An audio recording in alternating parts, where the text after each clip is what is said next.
How did I start my project management career and what you can learn with it?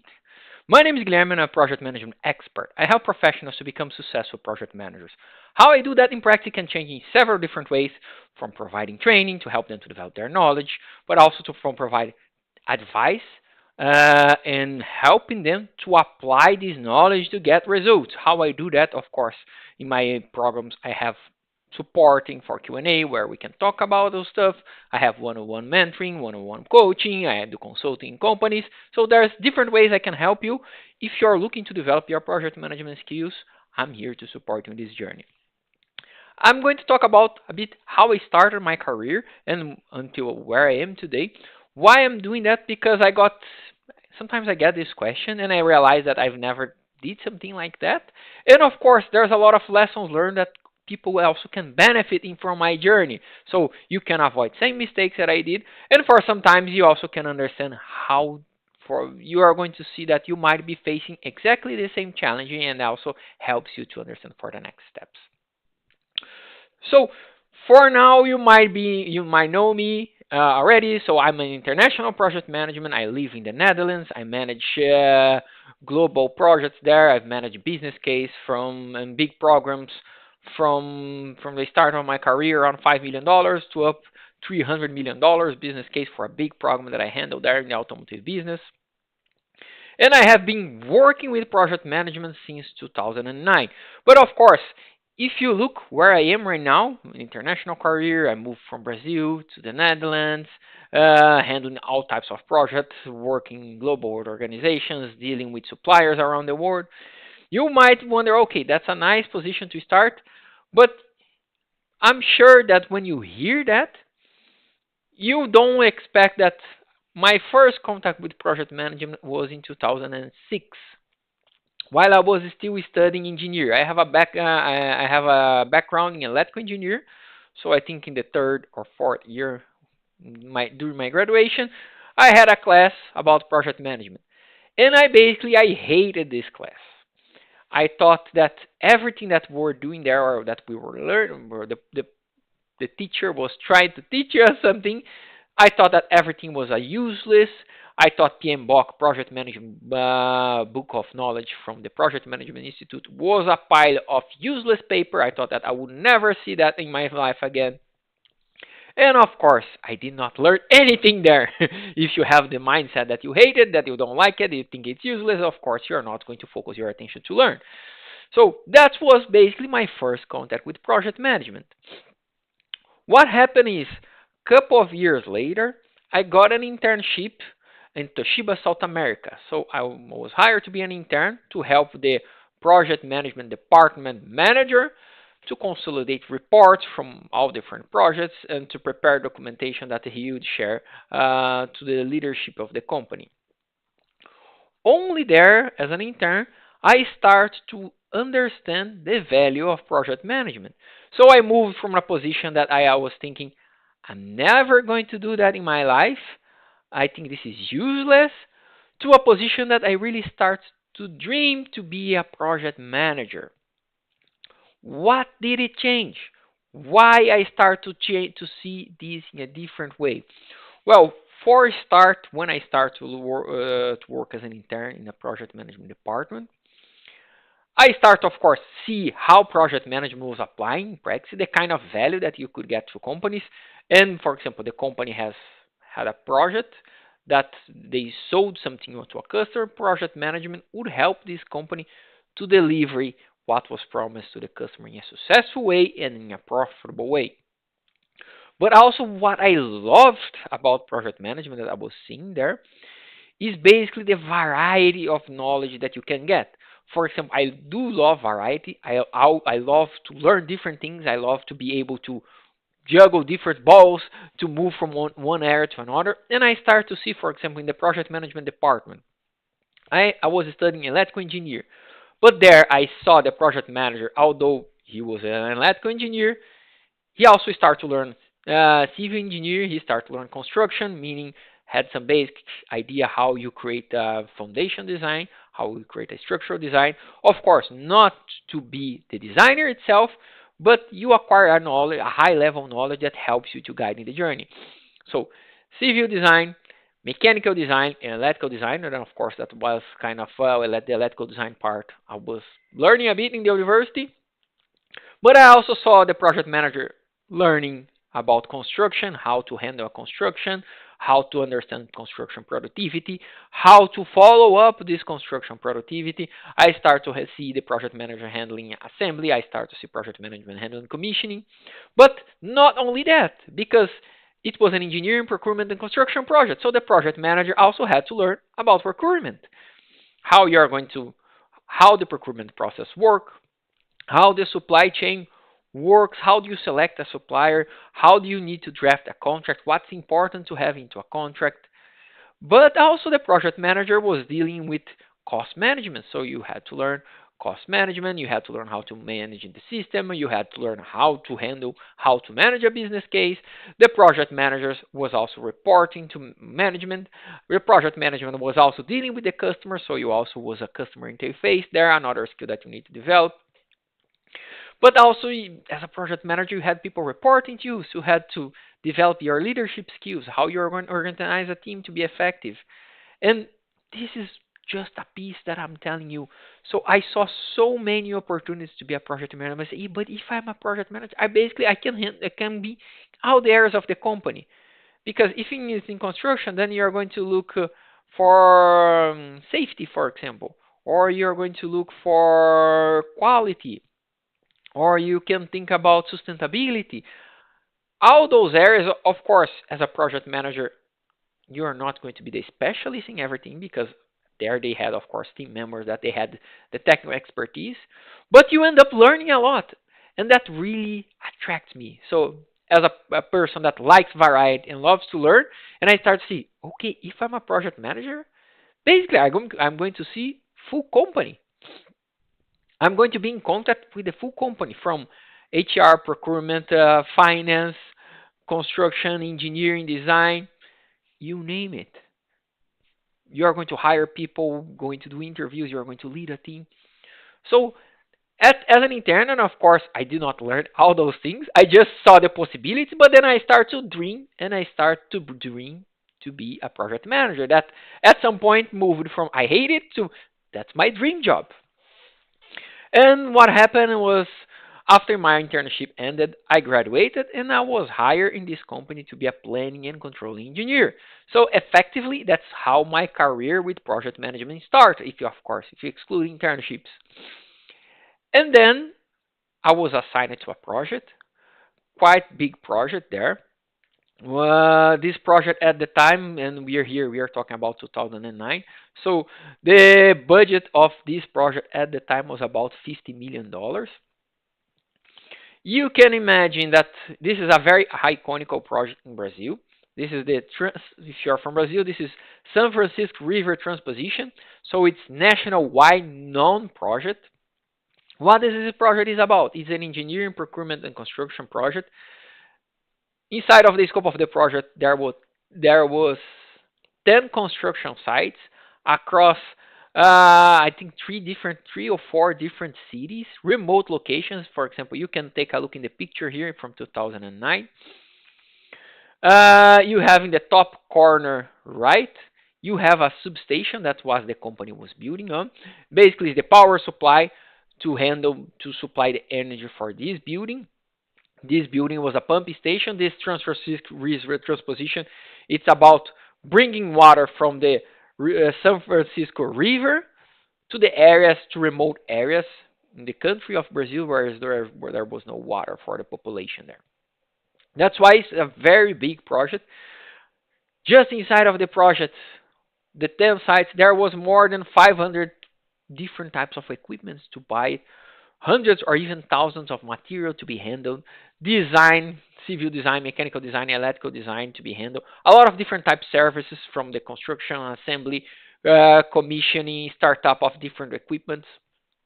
So it was a quite big project to handle that. And you can imagine that was my first real job. So I was scared, of course. I was afraid if I was being able to going to handle that.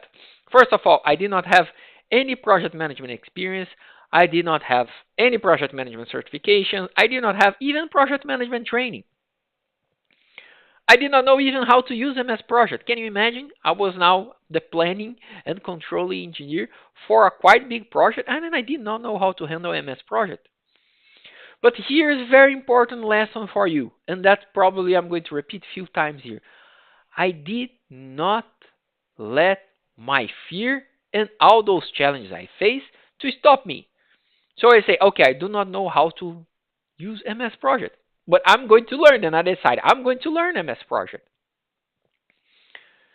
And for example, I was in meetings and people start talking about NPV, IRR. I had no idea what those things are about. Net present value, internal rate of return. Had no idea about it. So I say, I'm going to learn it. I bought a book and I decided to study about it. And then not only that, I was saying critical path. I did not know what's a critical path. So I had to figure out what's a critical path. I decided I would learn that.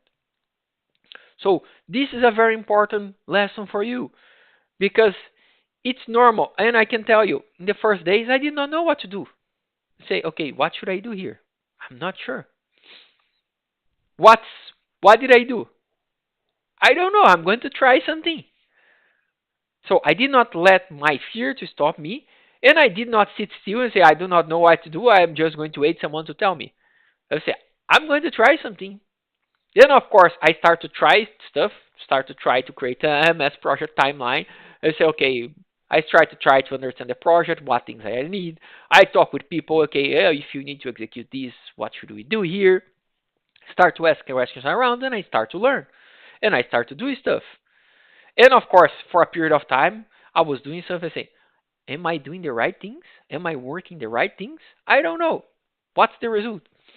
But I can tell you, I moved from the situation after few months. I moved from the situation. I do not know what I'm doing. So I start to get a feeling. I think I'm going the right direction.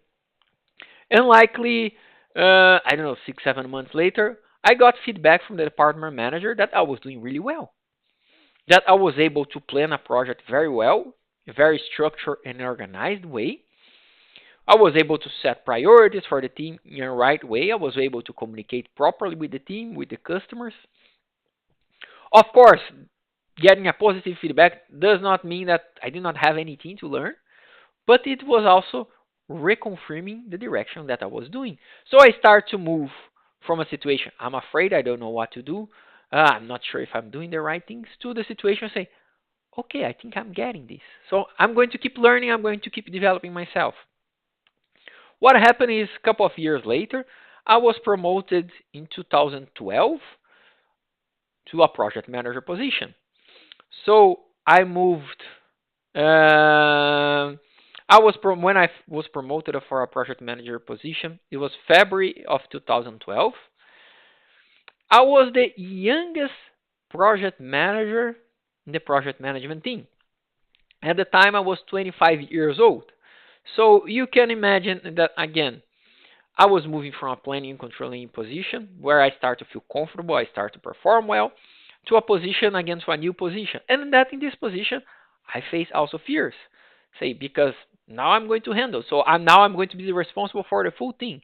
Something I was planning, of course, I was facing some challenges, but the face to the customer was the project manager, the reporting to the management was the project manager there. And now that person would be me. And I would have someone reporting to me as a planning and controlling engineer. So there was a lot of things that I had to learn from leadership. For example, I remember the first planning I got for my first project. I never forget that I asked we create a plan on a mass project. Then we decided to use then those kind of projects. We very often we use S curves to track to have a better tracking of progress because then we can find daily productivity for construction and other assembly, commissioning, and so on. And I remember that I got the S curve from this guy that was reporting to me, and I take a look and I start to think, hmm, but I don't.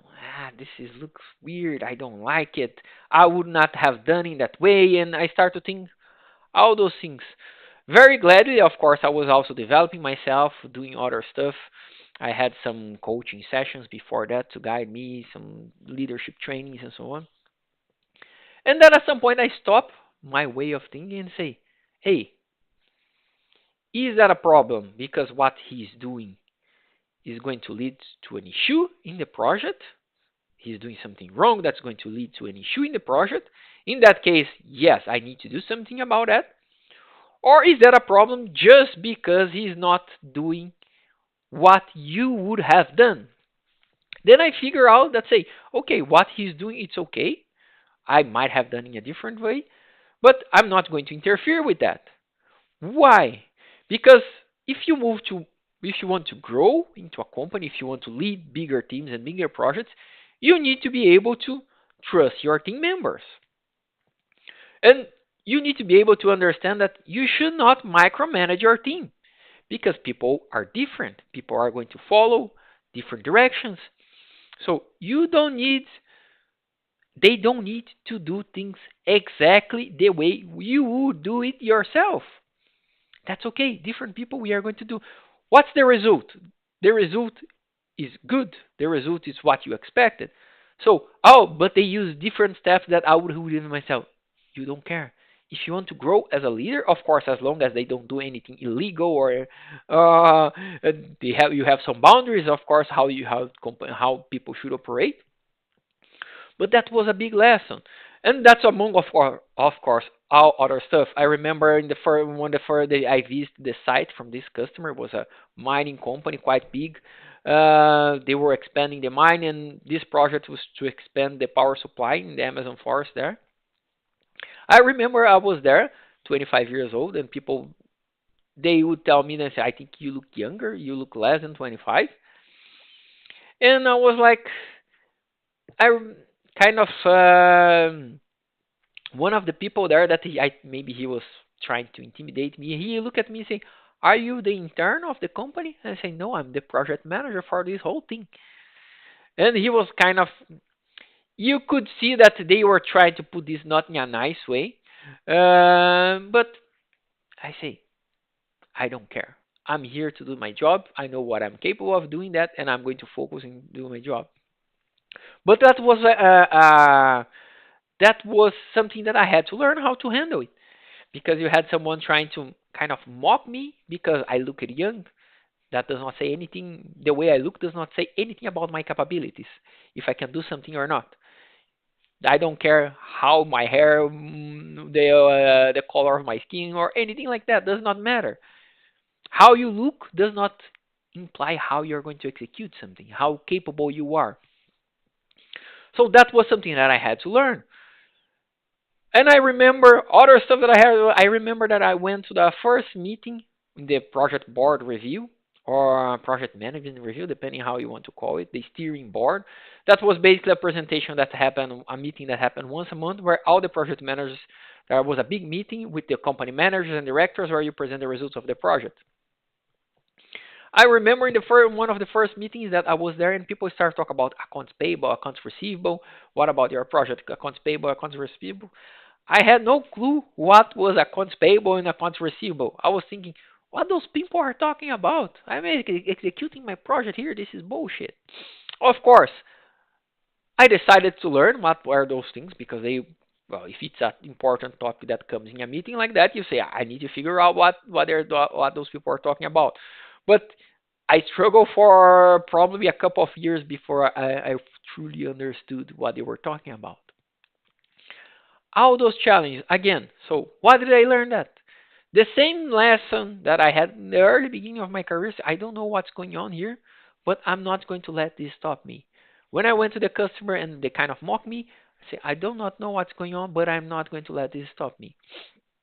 And at some point, the customer that they were kind of underestimating me, and when they saw the amount of claims because of a lot of change orders that happened in the project that I put in the contract, that was about, we end up, the customer ended up agreeing to pay more than 50% of the total value of the contract just because of changes, claims, and a lot of those things. For some of those things, there was quite a lot of money. You can imagine the business case was about $5 million. 50% is more than $2 million extra. And of course, some people, they do not like it, and at some point they even hire an external consulting, an external auditor to check all the documentation to see if legally they could back up saying no, that you cannot do that because it's your fault. They put a team, I don't know, for 10, 20 people to work to to do a very small check in the work that me and my team we were doing, and they were not able to find it. So at some point they were mocking me in the beginning, and now they were like, "Oh shit, what did this guy do here?" It's kind of um, almost almost bulletproof what they had there. So was, of course, one of the lessons. Don't focus on what other people are doing there. Focus in your work, in what you can do. Oh, but they are saying you look too young, you look stupid, whatever. Focus at your work. Focus on improving your work because that's what's going to matter. Not thinking about, oh, what you are going to do and so on. But cutting the story short, I worked there for a few years as a project manager. Although I was the youngest in the team, I was also seen as one of the top performers of the team, which I liked a lot. What happened is I always wondering about international career. I always have a wish to live abroad. And I had this thought in my mind for 1 or 2 years, I don't remember. And at some point, my girlfriend, that now she's my wife, she got an international offer to move to the U.S., United States, to work to American Red Cross. So I faced an option, or I stay where I am, nothing wrong with that, or I take a leap of faith and try to pursue an international career. So by right now, I guess you understand that. So of course, that's what I did. I took the leap of faith. I moved to the U.S. There, I faced a lot of different challenges again. Well, I was working the same company for I don't know 6, 7 years. I did not have a CV. Then I created a CV. This CV looked like crap. So I had to learn how to create a CV. I had to learn. I remember that I created a CV, improved it, and I remember that I got a call from an interview there, and someone asked me, "Can you come this afternoon?" And I was excited. Yes, I'm going this afternoon there. Then I went to the interview, and the first time he asked the question, "Guide me through your CV," and I was like, "Ooh, I was not prepared for an interview." Of course, I was working the same place for 7 years. I did not know the last time I had an interview. So I had to prepare. Of course, this interview, it went like crap.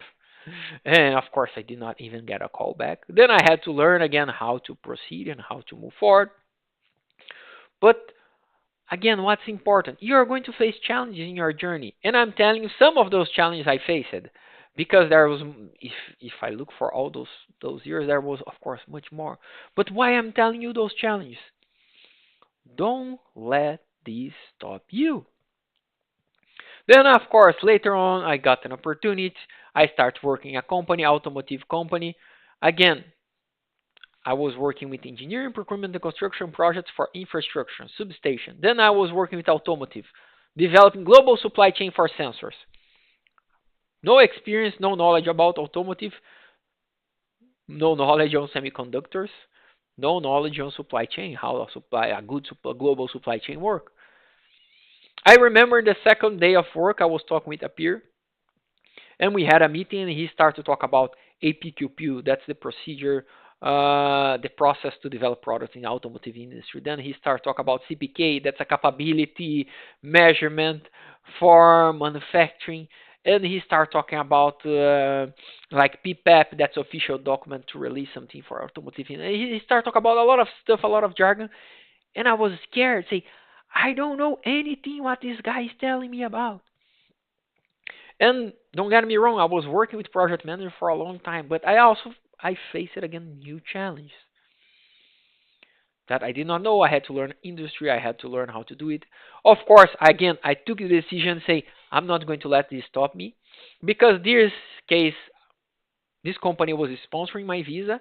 So if they didn't decide not to renew my contract, I did not have any sponsor anymore to stay in the Netherlands. And then what would happen? My international career would be over. So I decided I'm not going to let this stop me. I'm going to move forward. And then my career started to develop. I continue to develop. I continue to learn. Then I got a new opportunity, move to a company again for to develop a new type of product. Again, I did not have experience, but I had at least some automotive knowledge at this point. Years later, I got another opportunity.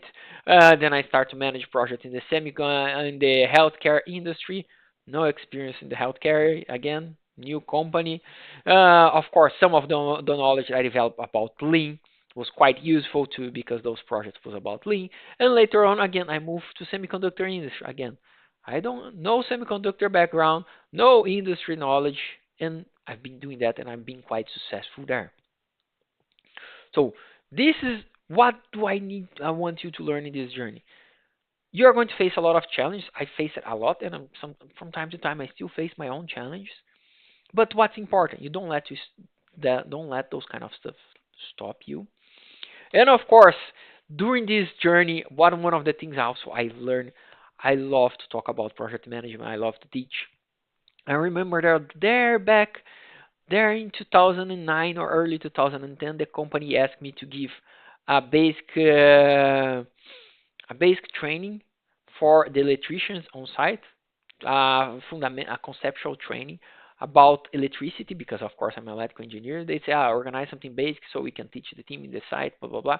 And I did it, and I did love it. That although say, you are very experienced. No, I had some knowledge that I could share with them. I could help them to develop. But leading those teams, teaching those things, that was amazing. I love to teach. So, kind of having a training or a development program with project management start to be one of my dreams very early in my career. But of course, I was thinking, I need to learn more and I need to develop more. And at this stage I am right now, I say now I have a lot of background and I still have the dream, and that's why I decided to create. I decided to create my channel. I decided to create the development programs I have because I love to teach. I love to help people. I've helped I think interns, mentoring junior project managers, planners, and a lot of others people in the organization, and say I do love that, and that's basically how I end up here. Yeah, very short, or not so short because I've been talking already for a few minutes. But what are the lessons that you need to keep in this journey? Some of those lessons, at least. First, don't let the challenge stop you. If you see stuff that you don't know it, you can learn it. You just need to go for that. Third, and very important, if you feel anxious, if you do not know what to do it, sometimes you feel lost. That's part of the journey. It happens with everybody. And in different steps of the journey, it still happens with me. You don't have everything figured out, and you don't need to have everything figured out.